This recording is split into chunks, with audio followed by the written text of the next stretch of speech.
बिस्मिल्लाहिर्रहमानिर्रहीम। अस्सलाम वालेकुम फ्रेंड्स, उम्मीद करती हूँ आप खैरियत से होंगे। आज मैं आपके साथ शेयर करूँगी आलू मसाला फ्राई की रेसिपी। और इतनी ईजी है कि इसमें ज़्यादा मेहनत की ज़रूरत नहीं पड़ती। ना ज़्यादा इंग्रेडिएंट्स हैं, ना प्याज है, ना टमाटर, ना लहसुन अदरक का पेस्ट। जस्ट इसमें स्पाइसेस डालते हैं और ये बहुत ही मज़े की बनती है। और ये मेरी सास की रेसिपी है जिसको मैंने फॉलो किया है। आप देखें, मैंने ऑयल लिया था और देन मैंने इसको फ्राई किया है। आलूओं को पतला काटा था बारीक, ताकि ये फ्राई भी हो जाए और गल भी जाए। और इसको ना आपने फ्राई अच्छा करना है, तकरीबन टाइम ज़्यादा लेना है फ्राई करने में। 10 मिनट तक आपने करना है, इसमें गोल्डन फ्राई हो जाए। फिर जब आप देखें कि यार ये मतलब हल्का लाइट बॉयल होना स्टार्ट हो गया, देन आप इसमें आधा चम्मच ज़ीरे का डाल दें। वैसे इसको मेरी जो सास है वो ज़ीरे वाले आलू भी बोलती हैं, लेकिन मैंने इसको आलू मसाला फ्राई का नाम दिया है।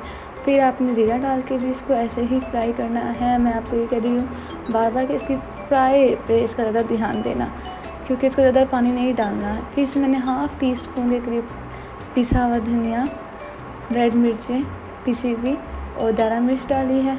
फिर मैंने इसमें डाली है हल्दी।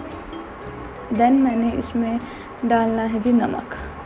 बस आप ये देखें, यही टोटल स्पाइसेस हैं और कोई इसमें मैंने प्याज टमाटर पेस्ट कुछ भी ऐसा ऐड नहीं किया। फिर मैंने इसको करना शुरू किया फ्राई।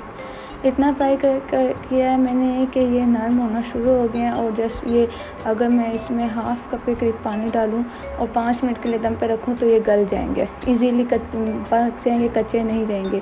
बस आपने इसकी फ्राई पे ज़्यादा ध्यान देना है। और अगर आपको मेरी वीडियोस पसंद आती हैं तो इसको प्लीज़ लाइक करें, शेयर करें, सब्सक्राइब करें और ज़्यादा से ज़्यादा सपोर्ट करें, ताकि मैं ऐसे ही इजी रेसिपीज़ आपके पास लेके आती रहूँ आपके लिए। देन आप देखें किस तरीके से फ्राई हो गया। मैंने सिर्फ हाफ़ कप इसमें पानी का डाला है, जिसमें ये आलू गल जाएँ, थोड़ा जो कच्चापन है वो ख़त्म हो जाए। फिर हमने इसको ढक देना है जस्ट 5 मिनट्स के लिए और इसके आंच को हमने कम कर लेना है।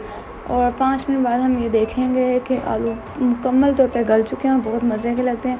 देन आंच को उसको तेज़ करना चूल्हे की और फिर हमने इसको करना है फ्राई, ताकि इसका ये थोड़ा सा पानी है वो खुश्क हो जाए और ऑयल है वो ऊपर आ जाए।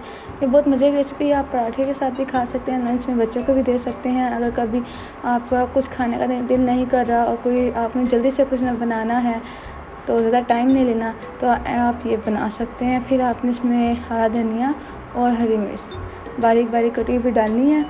देन ये हमारा खाना रेडी है। आप देख सकते हैं इसकी फ़ाइनल लुक। और ये मेरी वीडियो अगर आपको पसंद आई या रेसिपीज़ पसंद आती हैं तो प्लीज़ लाइक करें, शेयर करें, सब्सक्राइब करें और ऐसे ही सपोर्ट करते रहें। अब मुझे आप दें इजाज़त। अल्लाह हाफ़िज़।